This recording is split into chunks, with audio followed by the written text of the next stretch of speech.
Shalom Alehem, Besem Hamasya. Ketemu lagi dengan saya Benedictus dari channel Ictus. Oke, kita kembali lagi. Jadi ini video yang kelima ya. Di kemarin sudah video yang keempat soal racun-racun. Banyak yang bingung juga ya kenapa bahas racunnya seperti itu. Nanti kita akan bahas di video berikutnya. Kita akan bikin paralelisasinya. Nah, hari ini kita mau bahas soal lustful verses. Kita akan bahas apakah Alkitab isinya porno apa enggak. Karena ini salah satu yang paling sering ditanyain sama teman-teman yang bukan orang Kristen. Oke, menghemat waktu, kita lanjut aja ya. Berdoa bentar. Yuk, kita berdoa. Dalam nama Bapa, Putra, dan Roh Kudus, Allah yang Esa. Amin. Bapa yang kami kenal dalam nama Yesus, sebentar kami mau belajar, biarlah kiranya Engkau yang bukakan pikiran kami, buat setiap teman-teman yang dengar bisa mengerti kebenaran firman-Mu, dan kami juga bisa berpikir yang benar tentang firman-Mu. Terima kasih Tuhan, Kau Allah yang baik. Ini dalam nama Tuhan Yesus, kami berdoa mengucap syukur. Teman-teman yang percaya katakan, amin. Amin. Teman-teman yang belum percaya juga bilang amin, tidak apa-apa. Oke. Oke, ini adalah yang paling sering disalahartikan atau sengaja dicomot-comot sama teman-teman yang berpolemik untuk mengatakan bahwa Alkitab itu isinya porno. Kita baca dulu ya. Firman Agung 7 ayat 7-8. Sosok tubuhmu seumpama pohon korma, iya ilai. Dan buah dadamu gugusannya. Kataku, aku ingin memanjat pohon korma itu dan memegang gugusan-gugusannya. Jadi apa ini? Ceritanya orang mau apa ya? Memegang-megang dada, iya ilah.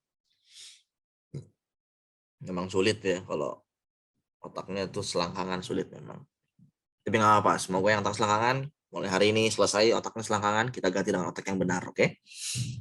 Nah, kita akan bahas kenapa ayat ini bicara seperti ini. Sebelumnya kita harus melihat latar belakang dari kitab Kidung Agung. Yuk kita lihat. Menurut Jewish Study Bible, halaman 1565, the song was understood not only as human love poetry, but also and perhaps primarily as a description of the love relationship between God and Israel.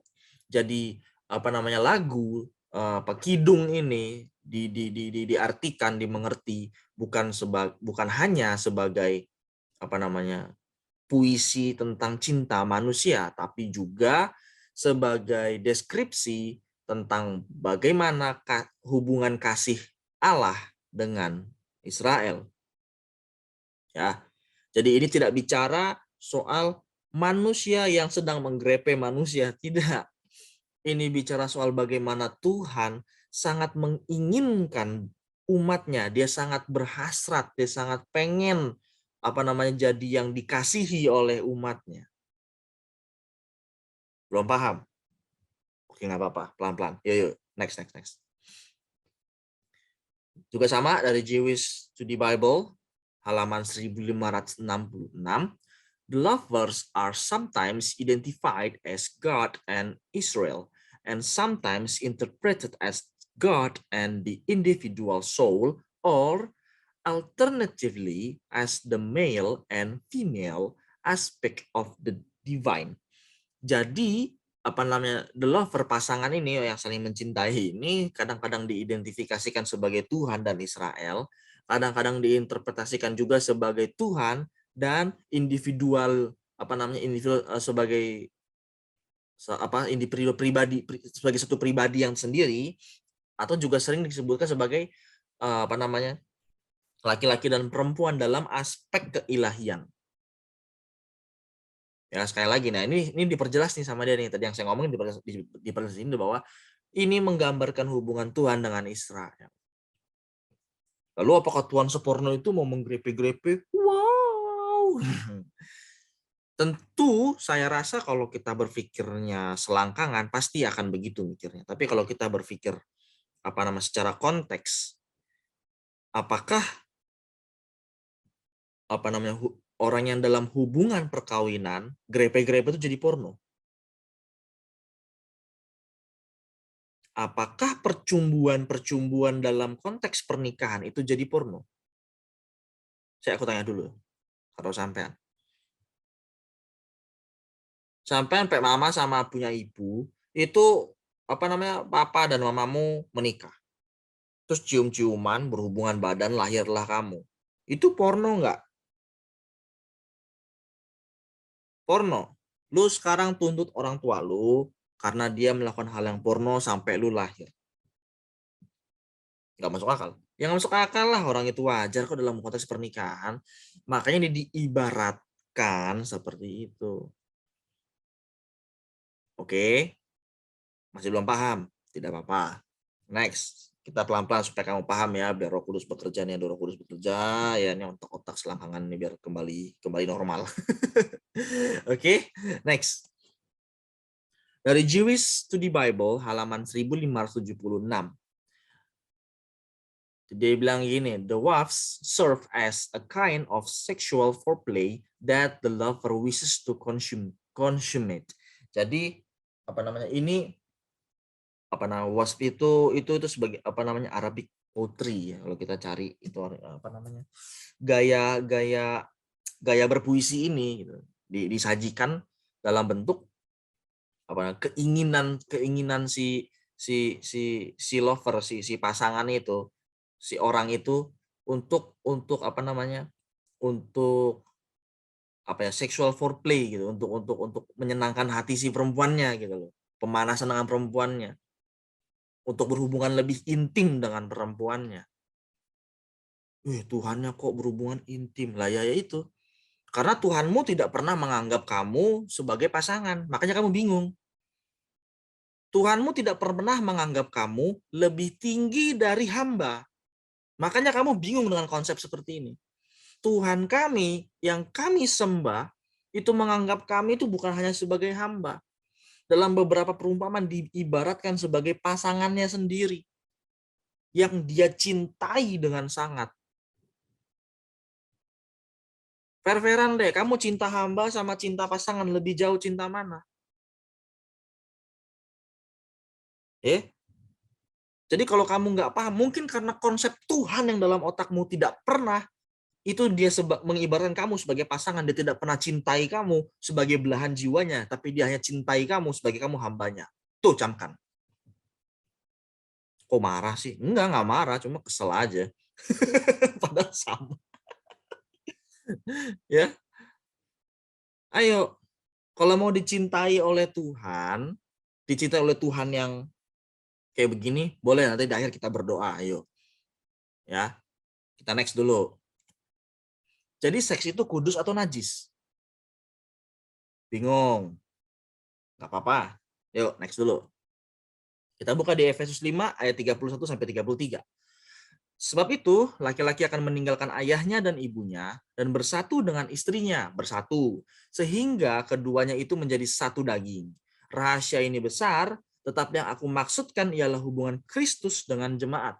Bagaimanapun juga bagi kamu masing-masing berlaku, kasihilah istrimu seperti dirimu sendiri, dan istri hendaklah menghormati suami. Ayo, bingung? Oke, pelan-pelan. Jadi rahasia ini besar, tetapi yang aku maksud adalah hubungan Kristus dengan jemaat. Hubungan yang mana? Hubungan yang atas itu. Laki-laki meninggalkan ayah dan ibunya, bersatu dengan istrinya. Bersatu tuh kalau bahasa Islam itu bercampur. Berhubungan badan dengan istrinya sehingga keduanya menjadi satu daging. Apakah ini apa? Ini bicara apa? Supaya menegaskan yang kumaksudkan ialah hubungan Kristus dengan jemaat. Udah paham dong mestinya dong ya nggak? Belum paham juga. Ya semoga cepet paham deh. Ulang sebentar videonya, dengerin bentar, ini kamu paham. Kalau kalau belum mau dengar dulu, apa kita lanjut. Kesimpulan, cepet ya videonya udah kesimpulan ya. Hubungan suami dengan istri menjadi analogi hubungan Tuhan dengan umat. Tadi yang sudah bilang.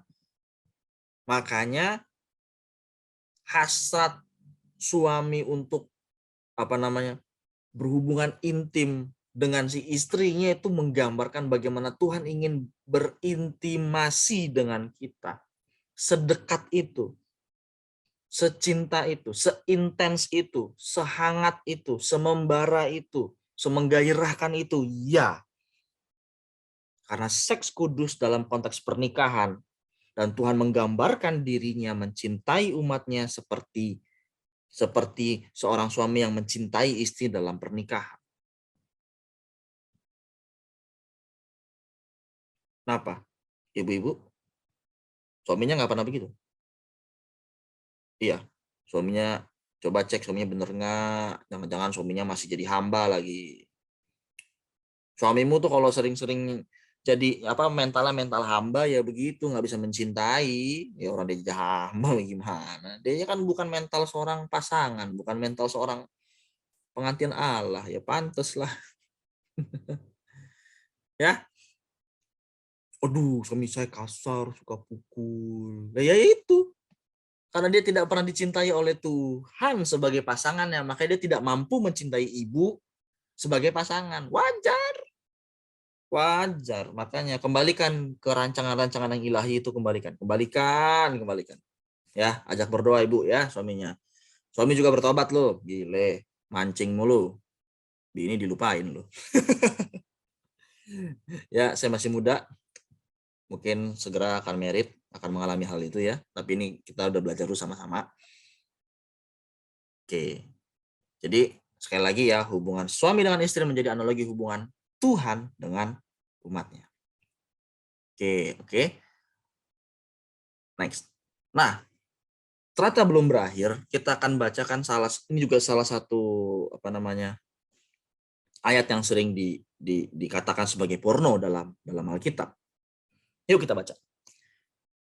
Lalu datanglah firman Tuhan kepadaku, hai anak manusia, beritahukanlah kepada Yerusalem perbuatan-perbuatan yang keji dan katakanlah, beginilah firman Tuhan Allah kepada Yerusalem. Asalmu dan kelahiranmu ialah dari tanah Kanaan.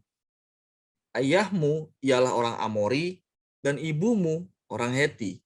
Kelahiranmu begini, pada waktu engkau dilahirkan, pusatmu tidak dipotong dan engkau tidak dibasuh dengan air supaya bersih, juga dengan garam pun engkau tidak digosok atau dibedungi dengan lampin. Tidak seorang pun merasa sayang kepadamu, sehingga diperbuatnya hal-hal itu kepadamu dari rasa belas kasihan. Malah engkau dibuang ke ladang oleh orang-orang pandang, enteng kepadamu pada hari lahirmu. Maka aku lalu dari situ dan kulihat engkau menendang dengan kakimu sambil berlumuran darah. Dan aku berkata kepadamu dalam keadaan berlumuran darah itu, engkau harus hidup dan jadilah besar seperti tumbuh-tumbuhan di ladang. Engkau menjadi besar dan sudah cukup umur, bahkan sudah sampai pada masa mudamu. Maka buah dadamu sudah montok, rambutmu sudah tumbuh, dan tetapi engkau dalam keadaan telanjang bugil. Wah, itu bahas dulu bentar, biar nggak hilang. Kadang kalau itu suka hilang konteks kan. Apalagi teman-teman kita yang hamba-hamba itu suka comot-comot, jadi dia bingung kalau udah banyak-banyak ayat, otaknya nggak mampu nampung. Oke, jadi Tuhan itu mengibaratkan Yerusalem itu sebagai seorang anak yang lahir nih, orang baru lahir, seorang anak perempuan yang baru lahir. Dia tali pusarnya tuh nggak dipotong, nggak dibersihin, nggak diapa-apain lah pokoknya, malah dibuang ke ladang. Lalu Tuhan lewat, Tuhan bilang, lu mesti hidup dan jadilah besar. Ah, lu ternyata sudah besar nih. Kamu jadi besar, sudah cukup umur, bahkan buah dadamu sudah montok, kamu sudah punya sesuatu yang menarik hati. Tadinya dari nggak punya apa, sekarang kamu udah tumbuh. Masa gambaran buah dada sudah montok, kamu langsung tegang, mikirnya gimana sih, nggak berpikir yang benar. Tapi engkau dalam keadaan telanjang bugil, nafsu lagi, pikir maksud telanjang bugil itu apa, ayo mikir dong. Dia udah tumbuh, sudah besar sebagai suatu kota, sebagai suatu bangsa. Tapi dia telanjang bugil, dia nggak punya apa-apa. Paham nggak? Nggak paham, baca ayat berikutnya. Maka aku lalu dari situ Dan aku melihat engkau, sungguh engkau sudah sampai pada masa cinta berahi, lu udah besar, udah gede. Lalu, aku menghamparkan kainku kepadamu dan menutupi auratmu. Dengan sumpah aku mengadakan perjanjian dengan engkau, demikianlah firman Tuhan Allah. Dan dengan itu engkau aku punya. Aku membasuh engkau dengan air untuk membersihkan darahmu daripadamu, dan aku mengurapi engkau dengan minyak. Aku mengenakan pakaian berwarna-warna kepadamu dan memberikan engkau sandal-sandal dari kulit lumba-lumba, dan tutup kepala dari lenan halus dan selendang dari sutra. Dan aku menghiasi engkau dengan perhiasan-perhiasan dan mengenakan gelang-gelang pada tanganmu dan kalung pada lehermu. Jadi kamu, jadi ini diibaratkan yang tadi sudah telanjang, sudah kecil, sekarang sudah besar, Tuhan tutupi, Tuhan kasih pakaian, Tuhan kasih perhiasan. Lalu aku perjanjian dengan itu engkau aku punya, berarti Tuhan sudah memiliki nih. Yerusalem itu punyanya Tuhan. Karena Tuhan yang dandanin, udah semuanya Tuhan yang kasih. Paham nggak? Nggak paham juga. Ampun dah gue. Yo, next. Dan aku mengenakan anting-anting pada hidungmu dan anting-anting pada telingamu dan mahkota kemuliaan di atas kepalamu. Dengan demikian engkau menghiasi dirimu dengan emas dan perak, pakaianmu lenan halus dan sutra dan kain berwarna-warna. Makananmu ialah tepung yang terbaik, madu dan minyak yang engkau menjadi sangat cantik, sehingga layak menjadi ratu. Dan namamu termasyur di antara bangsa-bangsa karena kecantikanmu, sebab sangat sempurna adanya oleh karena semarak perhiasanku yang kuberikan kepadamu.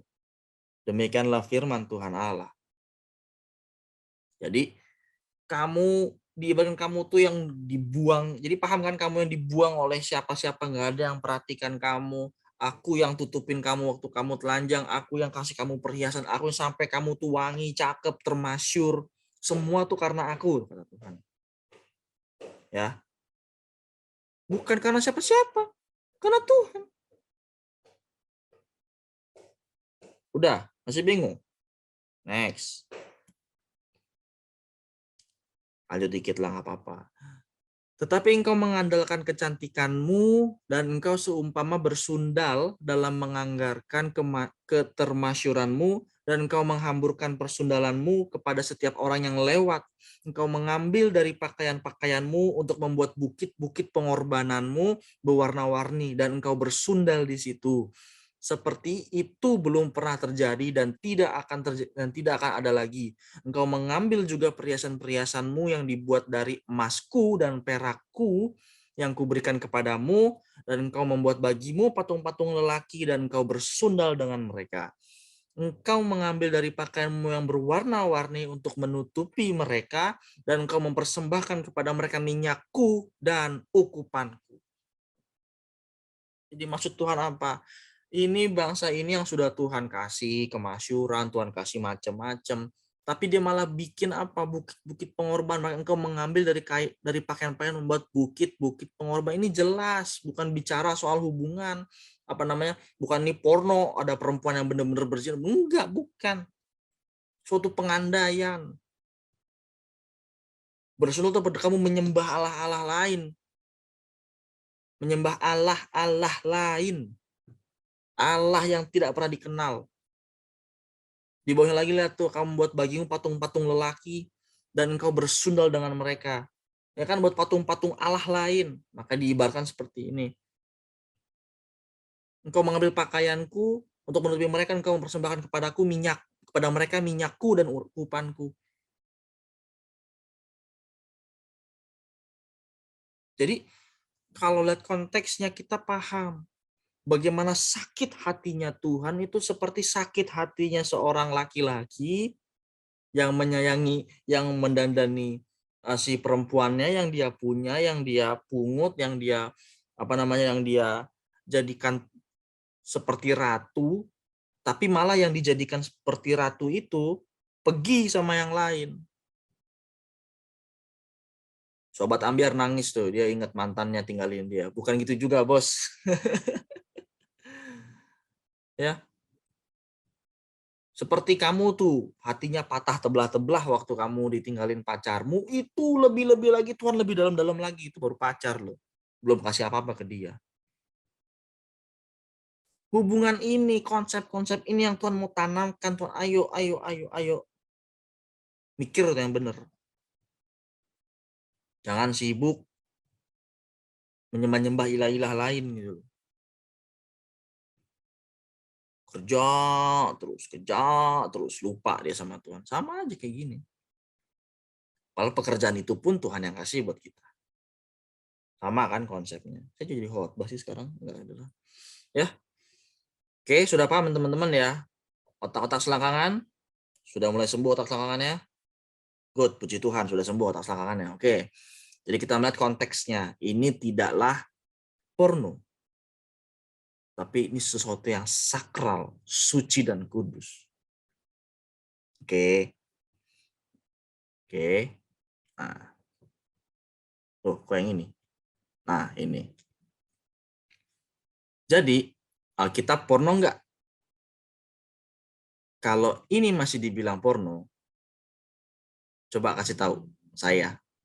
Nih, yang berikutnya porno apa enggak? Ya, kalau kamu masih bilangin Alkitab porno, saya akan tunjukin literatur-literatur lain. Lalu kamu kasih tahu ke saya, ini juga porno apa enggak? Kalau ini porno, fair itu sama. Kalau enggak ya sama-sama enggak. Ayo, ya. Nih, diambil dari apa namanya? Quran surah 2 Al-Baqarah ayat 223. Istri-istrimu adalah ladang bagimu, maka datangilah ladangmu itu kapan saja dengan cara yang kamu sukai. Dan utamakanlah yang untuk dirimu, bertakwalah kepada Allah, dan ketahuilah bahwa kamu akan menemuinya, dan sampaikanlah kabar gembira kepada orang yang beriman. Oh, ini mah nggak porno, ini kan menikah, wajar dong datangi. Tadi juga konsepnya pernikahan, kamu bilang porno, kok nggak fair sih kamu? Belum, ini belum porno, nggak apa-apa, yuk kita lihat. Saya akan dibantu dengan literatur tambahan dari teman-teman muslim. Ini Al-Qurtubi volume 3 halaman 204. Saya punya PDF-nya, ini saya snapping tool. Adapun penduduk daerah itu yakni orang-orang Quraisy, mereka menggauli istri-istri mereka dengan cara yang mungkar menurut orang Yahudi. Mereka bersenang-senang dengan istri mereka dalam keadaan istri-istri mereka itu menghadap, membelakangi, dan telentang. Jadi orang Quraisy itu berhubungan badan sama istrinya itu menghadap si orangnya, membelakangi dan telentang. Oke, saya paham nih maksudnya nih. Ketika orang-orang Muhajirin datang ke Madinah, salah seorang di antara mereka menikah dengan wanita Ansar. Orang itu kemudian melakukan perbuatan tersebut kepada istrinya, tetapi istrinya mengingkarinya. Istrinya berkata, "Sesungguhnya kami hanya digauli dari arah samping. Lakukanlah hal itu, jika tidak jauhilah aku." Hingga masalah mereka pun tersiar luas. Ya. Hal itu kemudian sampai kepada Rasulullah sehingga Allah Azza wa Jalla menurunkan ayat, maka datangilah tanah tempat bercocok tanammu itu bagaimana saja yang kamu kehendaki, yakni dalam keadaan istri menghadap, membelakangi, dan telentang. Yang dimaksud dari hal itu ialah tempat keluarnya anak. Ya, kita balik dulu sebentar ke sini. Jadi kalau saya lihat kisahnya nih, ini yang saya tangkap adalah lagi ada penduduk Quraisy itu dia ya normal gitu kan, ya normal lah kayak sepengetahuan orang sekarang kan. Tapi ini ada yang ini orang-orang wanita Ansar ini cuma digauli dari samping. Aku nggak tahu tuh maksudnya samping dari gimana, saya nggak tahu dah pokoknya. Ya, lakukanlah itu jika nggak. Jadi kalau dia nggak mau digauli dari samping, suruh jangan berhubungan badan sama wanita-wanita Ansar, dia nggak mau. Lalu tuh tersiar luas sampai Allah tuh menurunkan surat ya, menurunkan ayat.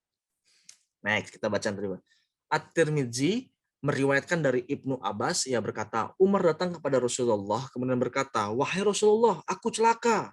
Beliau bertanya, "Apa yang membuatmu celaka?" Umar menjawab, "Semalam aku menggauli istriku pada kemaluannya tapi dari arah belakang." Rasulullah SAW tidak memberikan jawaban apapun.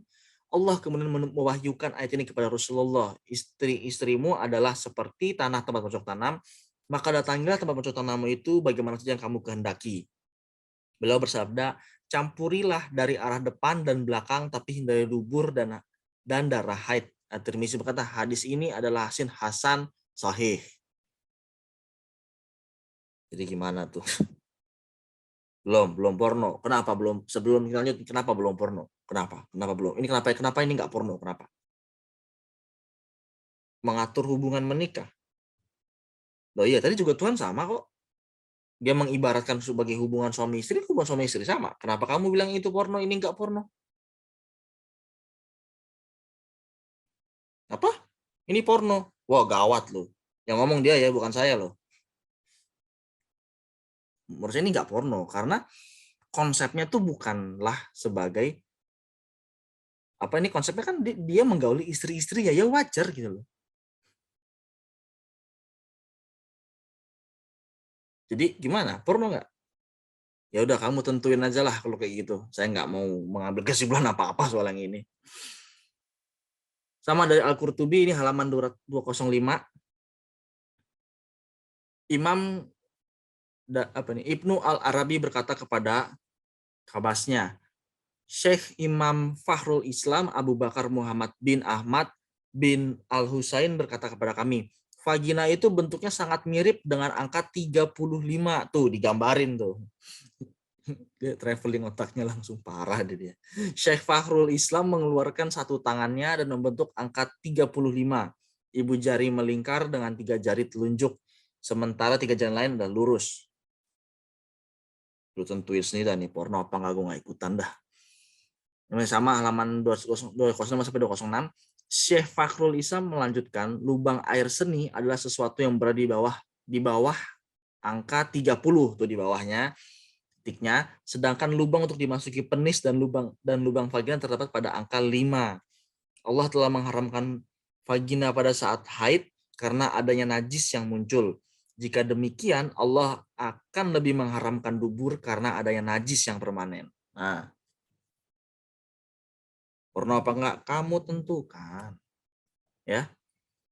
Jadi mana yang porno? Kamu yang tentuin. Oke. Shalom alaikum.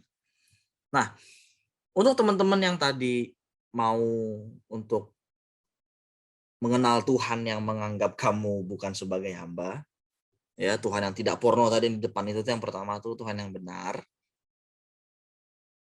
Kalau kamu mau, saya mau berdoa buat kamu ikuti doa saya. Oke. Dalam nama Bapa, Putra, dan Roh Kudus, Allah yang Esa. Amin. Ikuti doa saya ya. Tuhan Yesus, pada hari ini saya mau mengenal Engkau sebagai Tuhan yang benar. Saya meninggalkan